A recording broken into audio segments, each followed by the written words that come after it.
अस्सलामुअलैकुम दोस्तों, उम्मीद है सभी दोस्त ठीक ठाक ऐं खैर खैरियत सां हूंदा।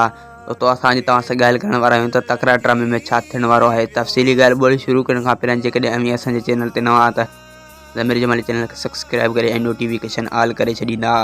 तोरेस नवाब ख़ान हिकु मूसा ऐं मीर सां धोखो कंदो, जंहिंमें ॿिन्हिनि खे फासाईंदो त पोइ हू पाण में अलॻि अलॻि थी वेंदा।